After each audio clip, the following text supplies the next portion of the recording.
C'est tout. Ce n'est pas très spectaculaire ou sensationnel, mais Dieu recherche des gens qui marcheront dans la lumière, qui marcheront dans l'amour, qui marcheront en tant qu'enfants de Dieu. C'est notre marche qui compte, pas nos bons et nos sots.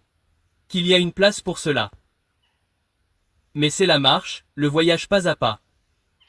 Voyez-vous, le christianisme est un voyage, c'est un pèlerinage, c'est le chemin. C'était le premier nom pour cela, le chemin, et c'est le nom du Christ. Je suis le chemin. Il dit donc qu'il y a 7 ou 8 choses dans lesquelles nous devons marcher. Marcher dans l'humilité. Car c'est le secret de l'unité. Vous ne pouvez pas avoir l'unité chrétienne si vous n'avez pas d'humilité. Partout où il y a de l'orgueil, l'unité est brisée. La première chose que nous sommes appelés à faire, c'est l'humilité. Et quand vous réalisez ce que Dieu sait de vous, vous marchez dans l'humilité. J'ai été énervé à un moment donné parce que des mensonges étaient racontés à mon sujet. Et ils fermaient les portes du ministère. C'était il y a environ 7 ou 8 ans.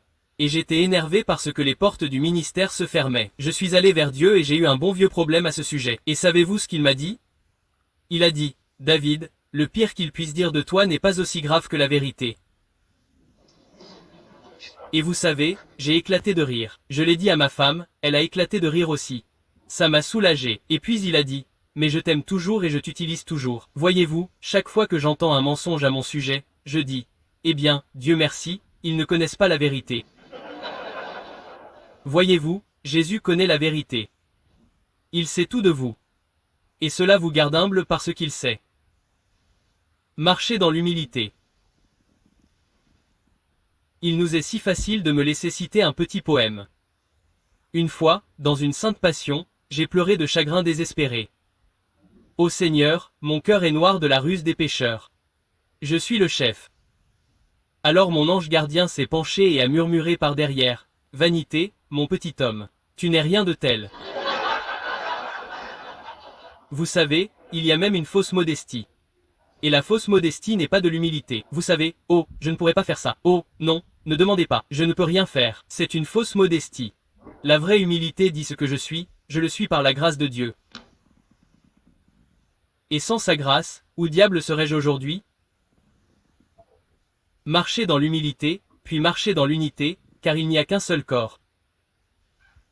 Il n'y a qu'un seul esprit, il n'y a qu'une seule foi, il n'y a qu'un seul baptême, il n'y a qu'un seul Dieu et Père de nous tous.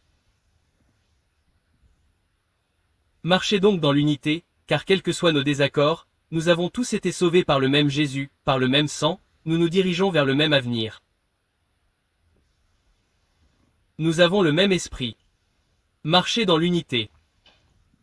Marchez dans la maturité. Il passe de l'unité à la croissance jusqu'à la pleine stature de Jésus-Christ. Et c'est pourquoi Dieu nous a donné des apôtres et des prophètes, des pasteurs, des évangélistes, des enseignants. Il nous a donné tous ces dons pour nous édifier afin que nous puissions mûrir et grandir. Et l'un des signes de la croissance est que nous parvenons à l'unité de la foi.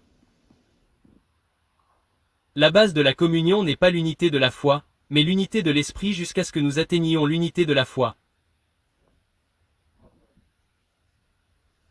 Or, trop d'évangéliques ont fait de l'accord doctrinal la base de l'unité, et critiquent donc certains d'entre nous qui ont des liens avec les charismatiques catholiques, mais la base de l'unité est un seul esprit, et lorsque je rencontre quelqu'un qui a été baptisé dans le même esprit que moi, j'ai des liens avec lui, nous n'avons peut-être pas encore atteint l'unité de la foi. Cela viendra avec la maturité, c'est pourquoi Paul dit de maintenir l'unité de l'esprit jusqu'à ce que nous ayons tous atteint l'unité de la foi. Le but est de croire la même chose. Ce n'est pas le début, c'est le but. Vous comprenez, chaque fois que vous rencontrez quelqu'un en qui le Saint-Esprit habite, il fait partie du seul corps du Christ. Même s'il a un peu mélangé les doctrines, vous n'avez peut-être pas tout compris non plus. Vous avez peut-être encore désappris certaines choses que vous pensiez être la vérité. Jusqu'à ce que nous atteignions tous la stature de Jésus et l'unité de la foi, et que nous ne soyons plus ballottés à tout vent de doctrine. Marchez dans l'intégrité. Le chapitre 5 commence par une liste